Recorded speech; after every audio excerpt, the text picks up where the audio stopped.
Hi hello dear students, कैसे हैं आप लोग। उम्मीद करता हूं कि बेहतरीन होंगे। तो बच्चों हम क्या कर रहे हैं। बच्चों हम क्लास 10th का मैथ का चैप्टर नंबर 2 जिसका नाम है बहुपद पॉलिनोमियल, इसकी एक्सरसाइज 2.2 का पहला क्वेश्चन कर रहे हैं। पहले क्वेश्चन के अंदर बच्चों 6 पार्ट है, तो दूसरा पार्ट हम कर रहे हैं। पहले क्वेश्चन का ही दूसरा क्वेश्चन बच्चों हम करने जा रहे हैं। करना क्या है बच्चों, आपके सामने क्वेश्चन है, आप देख पा रहे हैं। सबसे पहले तो हमें शून्य ज्ञात करने हैं। सबसे पहले हमको शून्य ज्ञात करने हैं। क्वेश्चन है 4s² माइनस 4s प्लस 1। बच्चों एक बात ध्यान रखें, एक बात ध्यान रखें, जैसे कहीं पर लिखा हुआ है 2x² प्लस 5x प्लस 7। इस क्वाड्रेटिक पॉलिनोमियल को, इस द्विघातीय बहुपद को हमेशा आपको इससे कंपेयर करना होगा। हमेशा आपको इससे कंपेयर करना होगा। जब आप इसकी तुलना बच्चों इससे करेंगे तो आप किससे करने जा रहे हैं तुलना करने जा रहे हैं ax² plus bx plus c से तुलना करेंगे। तो बच्चों यहां देखेंगे x² का गुणांक 2 है और यहां x² का गुणांक a है। तो बच्चों एक ही जगह उसने क्या ले लिया है, ये आपका एक जनरल पॉलिनोमियल है। ठीक है, हाँ ये आपका जनरल हो गया। एक ही जगह उसने अब a और b और c। देखो बच्चों आपको करना क्या होता है, आपको सारे क्वाड्रेटिक पॉलिनोमियल ऐसे बनाने हैं, सारे द्विघातीय बहुपद ऐसे ही बनाने हैं। ठीक है, ए और ए में क्या होगा कि 0 छोड़कर आप ए की जगह कुछ भी लिख सकते हैं। बी में आप कुछ भी रियल नंबर लिख सकते हैं, कोई भी वास्तविक संख्या आप बी की जगह लिख सकते हैं, वास्तविक संख्या कोई भी। और सी की जगह भी आप कोई भी वास्तविक संख्या लिख सकते हैं। और ए की जगह भी 0 छोड़कर ए की जगह भी आप कोई भी वास्तविक संख्या लिख सकते हैं। इनकी जगह आप कोई भी वास्तविक संख्या लिख सकते हैं। और वास्तविक संख्या बच्चों प्लस की भी होती है, माइनस की भी हो सकती है। मतलब बच्चों आप द्विघातीय बहुपद बनाएंगे तो आप ए बी और सी की जगह अपनी तरफ से कुछ भी रखेंगे, वास्तविक संख्या अपनी तरफ से कुछ भी रखेंगे। मतलब -7 या -5, 1 2 3 4 5 या 0 1 2 3 4 5 या बच्चों 0 1 2 3 dot dot dot -1 -2 -3 dot dot dot. इन सारे नंबर में से और बच्चों और ले लो तो 3/2 -7/5, इस तरह के अनलिमिटेड यहां पर नंबर भरे पड़े हैं। ये वास्तविक संख्याएं हैं। इनमें से कुछ भी उठाकर आप ए की जगह लिख सकते हो, बी की जगह लिख सकते हो, सी की जगह लिख सकते हो। जैसे कि बच्चों मैंने ए की जगह यहां से लिखा 2, 0 नहीं लिखना है ए की जगह, बस ए की जगह मैंने 2 लिखा। तो 2x² प्लस बी की जगह बच्चों मैंने लिखा -7/5 और यहां पर x प्लस सी बच्चों। तो ये क्या बन गया आपके सामने, एक द्विघातीय बहुपद बन गया। ठीक है, प्लस इंटू माइनस, ये प्लस और माइनस दोनों पास पास हैं। ठीक है ना, एक दूसरे को अट्रैक्ट करके क्या बन जाएंगे, माइनस बन जाता है। ठीक है, तो 2x² माइनस 7/5x प्लस सी हो जा, प्लस सी की जगह भी बच्चों कोई हम यहां से नंबर उठा लेंगे। हमने उठा लिया 3, उठा लिया 3। तो इस तरह से बच्चों हम ए बी सी की जगह लिखते हैं नंबर। अब द्विघातीय बहुपद की शक्ल या तो ऐसी हो सकती है, ऐसी भी हो सकती है कि हो ay² प्लस by प्लस सी, ऐसा भी हो सकता है। अब आपको y के साथ कुछ नहीं करना, ए बी सी की जगह यहां से मान उठाकर रखोगे। ठीक है, ऐसा भी हो सकता है कि as² माइनस 4s प्लस सी। अब आप समझ लो s की जगह आपको कुछ नहीं करना, ठीक है ना, और ए बी सी की जगह आप यहां से मान उठाकर यहां रख दोगे। यहां से ए बी सी की जगह यहां से नंबर उठाकर यहां रख दोगे। ठीक है, ए बी सी की जगह यहां से नंबर उठाकर यहां रख दोगे तो बहुत सारे द्विघातीय बहुपद आपको नजर आएंगे। ठीक है, ए बी सी की जगह आपको यहां से नंबर उठा के रखने हैं और द्विघातीय बहुपद बना लेना है। अब इस बात को यहां पर कुछ ऐसे समझो कि ए का मान यहां पर ए की बी की जगह और सी की जगह ही तो उठा के रख रहे हैं। तो बच्चों फिर यहां पर देखेंगे तो ए का मान कितना हुआ, ए का मान बच्चों यहां पर 4 हुआ, बी का मान बच्चों यहां पर कितना हुआ -4 हुआ, और सी का मान बच्चों यहां पर कितना हुआ, सी का मान बच्चों यहां पर 1 हुआ। यहां तक बात समझ में आनी चाहिए बच्चों। ये अब मैं ये मैंने समझाया, ये मैं हटाऊंगा। अब हमको करना क्या है बच्चों, गुणनखंड विधि से बच्चों फैक्टराइजेशन मेथड से फैक्टराइजेशन मेथड से हमको बच्चों इसके शून्यक निकालने हैं, जीरोज निकालने हैं, शून्यक निकालने हैं, जीरोज निकालने हैं। उसके लिए बच्चों आप क्या करोगे, यहां पर इसको एक बार मैं नोट कर दे रहा हूं ऐसे ही, 4s square minus 4s plus 1। अब बच्चों मैं क्या कहूंगा, मैं आपसे ये कहूंगा सब कुछ ऐसे ही नोट कर दो। तो 4s square minus 4s plus, एक सेकंड बच्चों, एक सेकंड, 4s स्क्वायर ऐसे ही नोट करेंगे, माइनस को ऐसे ही नोट करेंगे, इस वाले 4 की जगह बच्चों हम छोड़ देंगे, फिर ये वाला s ऐसे ही नोट करेंगे, फिर ये प्लस ऐसे ही नोट करेंगे, फिर ये 1 भी ऐसे ही हम नोट डाउन कर लेंगे। सब कुछ बच्चों हमने ऊपर से उतारते गए हैं और कुछ भी नहीं किया है। अब बच्चों हमें क्या करना है वो समझ लो, बहुत अच्छे से, बहुत ध्यान से समझ लो। हमको क्या करना है, s स्क्वायर का जो कोफिशिएंट है, मतलब जो a है और जो c है, a और c का गुणा करेंगे तो बच्चों कितना आएगा, 4 आएगा। यहां दो नंबर है a और c, इन दोनों का गुणा करेंगे तो बच्चों 4 आएगा। तो यहां पर बच्चों जब प्लस है तो यहां पर हम प्लस लिखेंगे। अब यहां हमें दो नंबर ऐसे लिखने हैं कि जिस तरह से इस 4 और 1 का गुणा कितना आएगा, 4, इस 4 और 1 का गुणा कितना आएगा बच्चों, 4 आएगा। ठीक है, 4 और 1 का गुणा बच्चों 4 आएगा। अब हमें 4 के ऐसे दो गुणनखंड करने हैं, दो ऐसे गुणनखंड 4 के करने हैं कि जोड़ दें अगर हम उन दो गुणनखंड को, 4 को ऐसे दो गुणनखंडों में तोड़ दो कि उन दो गुणनखंडों का गुणा करने से 4 आएगा, लेकिन जोड़ देने से भी 4 आ जाए, गुणा करने से भी 4 आ जाए, जोड़ देने से भी 4 आ जाए। तो बच्चों 2 इंटू 2, बच्चों इन दोनों का गुणा और इन दोनों का गुणा सेम आना चाहिए, इन दोनों का गुणा और इन दोनों का गुणा सेम आना चाहिए। लेकिन जोड़कर बच्चों यहां प्लस है बच्चों, तो आप यहां पर प्लस लगाएंगे, यहां प्लस आ जाएगा तो हम क्या कहेंगे कि जोड़कर बच्चों 4 लेकर आ, जोड़कर बच्चों 4 लेकर आ। इतना काम अगर समझ में आ जाएगा तो काम बन जाएगा। ठीक है, इन दोनों का गुणा करोगे बच्चों, गुणा करोगे तो वही 4 आ जाएगा जो लाना है। ठीक है, हाँ। अब बच्चों अगर हमने छोटी क्लास में कोष्टक खोलना सीखे हैं, कोष्टक हटाना सीखे हैं, तो काम आसान हो जाएगा अगली स्टेप का। अगली स्टेप में बच्चों क्या करोगे, एक बात और मैं आपको कहना या बताना भूल गया, क्या कि हमें इसके क्या बताने हैं, शून्यक। शून्यक का मतलब क्या होता है बच्चों, शून्यक का मतलब यह होता है कि ऐसा s की जगह दो ऐसे मान, s की जगह ऐसे मान जो यहां पर रखने से इसको 0 कर दें, s की जगह दो ऐसे मान, ठीक है, वास्तविक संख्या में से, वास्तविक संख्या में से,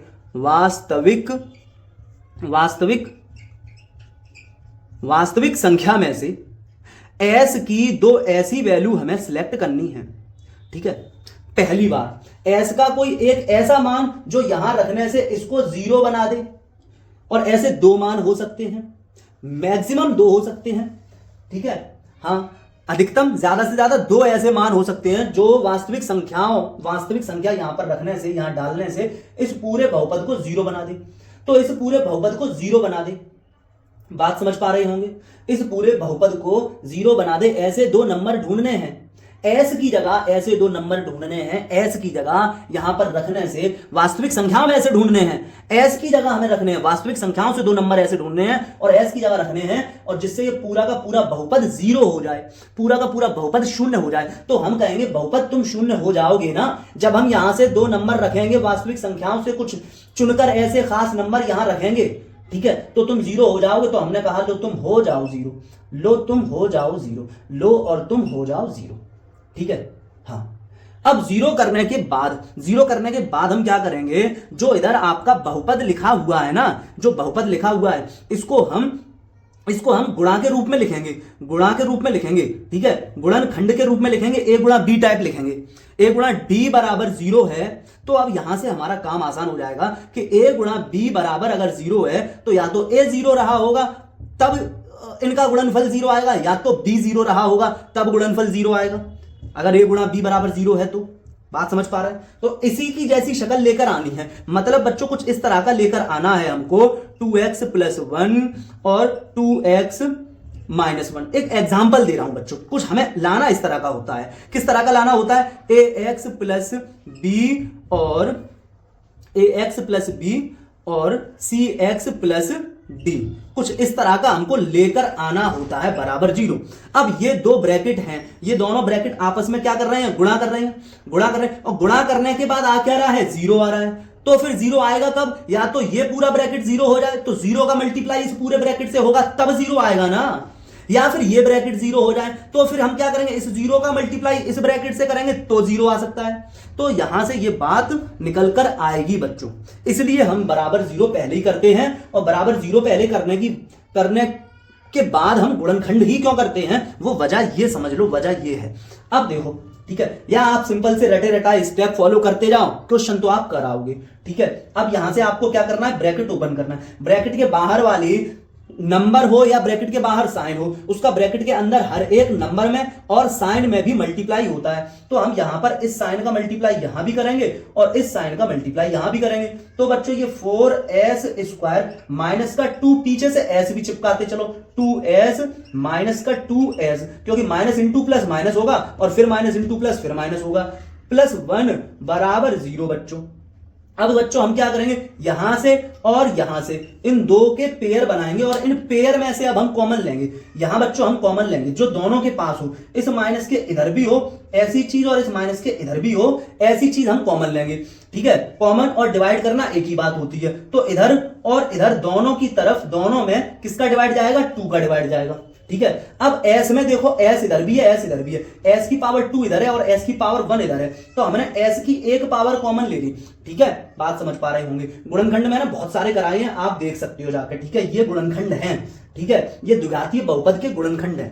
मैंने बीजगणित के गुणनखंड ही सब लगभग सिखा दिए हैं, ठीक है। बेसिक मैथमेटिक्स नाम से एक प्लेलिस्ट है, वहां पर आप देख लेंगे, बहुत सारे सिखाए हुए हैं यही, ठीक है। फिर भी मैं डिटेल में बता रहा हूं। 2s हमने कॉमन ले लिया, 2s कॉमन लेने के बाद 2 का यहां 4 में डिवाइड करोगे तो 2 2 4, तो यहां 2 लिख दोगे, ठीक है। s की पावर 2 है और एक पावर बाहर गई तो एक अंदर बचेगी, माइनस 2s पूरा का पूरा बाहर ही जा चुका है तो फिर यहां 1 बचेगा, जब पूरी चीज बाहर लिख दोगे तो 1 बचेगा। अब हमने कॉमन ठीक लिया है या गलत लिया है, उसके लिए हम क्या करके देख लें, दिमाग में देख लें। क्या करें बच्चों, इसका यहां मल्टीप्लाई करें और इसका यहां मल्टीप्लाई करें। अगर ऊपर वाली यही दोनों टर्म आ रहे हैं तो बच्चों हमने कॉमन ठीक लिया है, तो हमने कॉमन ठीक लिया है। तो बच्चों आप देखेंगे इसका मल्टीप्लाई यहां करेंगे तो यही आ रहा है, इसका मल्टीप्लाई यहां करेंगे तो यही आ रहा है, इसका मतलब हमने कॉमन ठीक लिया बच्चों। अब हम यहां पर ये माइनस कॉमन लेंगे, माइनस का साइन लिया हमने एक, तो दूसरा एक तो माइनस का साइन ले लिया हमने, कॉमन में ही आएगा वो क्योंकि ब्रैकेट के बाहर लिखा जाएगा इसलिए। दूसरा बच्चों यहां पर देखो कोई ऐसा टर्म है जो कॉमन हो, कोई नंबर या कोई इंग्लिश का अल्फाबेट है जो कॉमन है, ठीक है। नंबर कॉमन का मतलब होता है कि कोई ऐसा नंबर जो 2 को भी डिवाइड कर दे 1 को भी डिवाइड कर दे, ऐसा कोई नंबर है ही नहीं, 1 है, ठीक है। और s इधर है तो इधर नहीं है, तो फिर इसका मतलब यहां सिर्फ 1 कॉमन है, जहां कुछ कॉमन नहीं होता वहां 1 कॉमन होता है, ठीक है। तो यहां पे हमने 1 कॉमन ले लिया। अब जो 1 कॉमन लिया है वो माइनस का है, वो खुद में माइनस का है। माइनस कॉमन लेने से होगा क्या, ये जो ऊपर जो साइन है ना वो साइन चेंज होकर ये आएगा। अब वो साइन चेंज होकर आएगा, मतलब माइनस का 2s था तो प्लस का 2s होकर आएगा, और प्लस का 1 था तो माइनस का 1 होकर आएगा, इक्वल में बच्चों 0। अब हमें इस फैक्टर के दौरान, इस गुणनखंड के दौरान हमें हमेशा ध्यान रखना है, हमेशा हमें ध्यान रखना है कि ये वाला ब्रैकेट और ये वाला ब्रैकेट दोनों हमें सेम लाने हैं। अगर सेम नहीं आ रहे हैं तो हमने ऊपर कुछ गलत किया, उसको हम ठीक करेंगे बच्चों।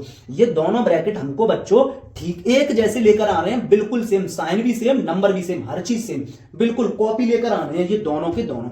अब बच्चों हम क्या करेंगे, अब बच्चों जरा ध्यान से देखना, जरा सा, ठीक है। इस माइनस के लेफ्ट में और इस माइनस के राइट में, माइनस के लेफ्ट में, माइनस के राइट में, देखो अब क्या कॉमन है। तो मैं कहूंगा कि पूरे के पूरे ब्रैकेट भी कॉमन होते हैं। इस माइनस के लेफ्ट में और इस माइनस के राइट में पूरा का पूरा ब्रैकेट है जो सेम है, वो है 2s माइनस 1। 2s माइनस 1 हमने कॉमन ले लिया, ठीक है। 2s माइनस 1 उठा के बाहर रख दिया, तो अब कौन बचेगा, अंदर बचेगा 2s और ये वाला माइनस यहां, ये वाला माइनस अब यहां, और 1 बराबर में बच्चों है 0।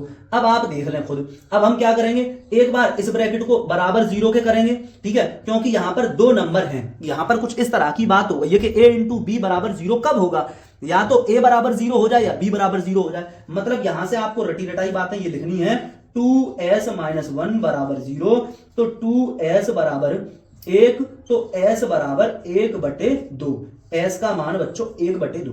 दूसरा जो 2s माइनस 1 बराबर 0 है, ये भी यही मान देगा, तो हम यहां लिखेंगे बच्चों 2s माइनस 1 बराबर 0। ये बच्चों s है आपका, ठीक है। तो बच्चों हाँ 2s बराबर प्लस का 1 हो जाएगा और s बराबर बच्चों 1/2 हो जाएगा। तो हमने ये s के जो मान निकाले हैं बच्चों, ये आपके एक तरीके से क्या है, अल्फा, ये अल्फा बराबर 1/2 है और ये बच्चों बीटा बराबर 1/2 है। ये अल्फा और बीटा के ही तो मान होते हैं, क्योंकि बच्चों मैं आपसे ये कहता हूं कि इस द्विघात बहुपद के जो शून्यक हैं वो क्या है, x के मान अल्फा, x के मान बीटा, मतलब चर के। चर कौन है, यहां पर चर कौन है, यहां पर चर s है, s, यहां पर चर कौन है, x है। जब चर x है तब हम x बराबर अल्फा, x बराबर बीटा कहते हैं। तो एक शून्यक अल्फा हुआ, दूसरा शून्यक बीटा हुआ, मतलब ये अल्फा और बीटा हमने यहां पर लेट किए हुए हैं। ये अल्फा और बीटा दो ऐसी वैल्यू हैं जो यहां पुट करने से इसको 0 कर देंगी। इस तरह से बात है बच्चों, ठीक है। अब आगे देखते हैं क्या करना है। आगे हमें वेरीफाई करना है किसको, गुणांकों को और बच्चों किसको, गुणांकों को और शून्यकों के बीच में जो संबंध है, गुणांक और शून्यक के बीच में जो संबंध है उसको हमें वेरीफाई करना है बच्चों अब, ठीक है। तो कैसे करेंगे देखते हैं, जरा ये हटा देता हूं मैं। तो बच्चों गुणांक हमारे पास कौन से होते हैं, x² का गुणांक a होता है, x का गुणांक b होता है, अचर पद ये भी एक गुणांक ही होता है, अचर पद c होता है, और अल्फा बीटा हमारे शून्यक होते हैं। तो अब यहीं से अल्फा बीटा और abc जो हमारे हैं, abc है वो हमारे गुणांक है, abc हमारे गुणांक है, अल्फा बीटा हमारे सामने शून्यक है, अल्फा बीटा हमारे सामने शून्यक है। तो इनमें क्या रिलेशन है, जो रिलेशन है वो इधर लिखा हुआ है। इस रिलेशन को वेरीफाई करना है कि ये रिलेशन ट्रू है या फिर फॉल्स है, ठीक है बच्चों। ये जो रिलेशन है वो सच है या फिर गलत है। तो बच्चों हम कैसे करेंगे, हम करेंगे alpha plus beta equals to minus का b/a।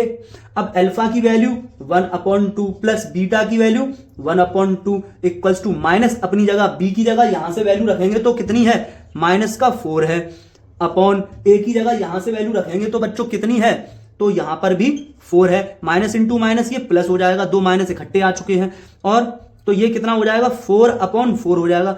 1/2 को बच्चों हम क्या कहते हैं, 1/2 का मतलब होता है बच्चों आधा, और आधा जोड़ोगे तो बच्चों 1 हो जाएगा पूरा। तो इधर हो गया ये कितना 1 और 4 बन जा 4, तो 1 = 1। मतलब हमने जांच कर लिया कि जो रिलेशन था, जो संबंध था किसमें, शून्यकों में और गुणांकों में, ठीक है। बहुपद के शून्यक और बहुपद के गुणांकों के बीच जो संबंध था वो बराबर था। संबंध क्या था कि अल्फा प्लस बीटा जो है वो माइनस का b/a होता है, ये संबंध था। और ये संबंध कैसा आया, बराबर आया, मतलब ये हमने जांच कर लिया, सच है ये, ठीक है बच्चों।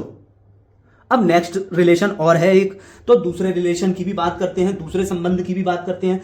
वो क्या है, वो है अल्फा इंटू बीटा बराबर c/a। तो अल्फा की जगह बच्चों 1/2 लिखेंगे, इंटू बीटा की जगह 1/2 लिखेंगे, इक्वल्स टू सी की जगह बच्चों यहां से देख लेंगे 1 है, 1/a की जगह बच्चों, a की जगह जो स्क्वायर वाले, ठीक है, कौन से चर का, स्क्वायर वाले चर का गुणांक होगा। स्क्वायर वाले चर का गुणांक कौन है, 4 है। तो बच्चों हम यहां 4 लिख देंगे। अब हम जानते हैं फ्रैक्शन के मल्टीप्लाई क्या होता है, न्यूमरेटर का मल्टीप्लाई न्यूमरेटर में, डिनोमिनेटर का मल्टीप्लाई डिनोमिनेटर में, अंश का गुणा अंश में, हर का गुणा हर में। तो बच्चों ऊपर 1 हो जाएगा और नीचे 4 हो जाएगा, इक्वल्स टू इधर 1/4 है ही। तो हमने ये भी वेरीफाई कर लिया कि ये भी ठीक है, ये भी ठीक है, और ये भी बच्चों ठीक है, ये हमने वेरीफाई कर लिया। इतना ही काम आपको बोर्ड में करके आना है अगर ये क्वेश्चन आता है बच्चों तो, ठीक है। बात समझ में आई होगी, उम्मीद मुझको ऐसी ही है आप लोगों से बच्चों।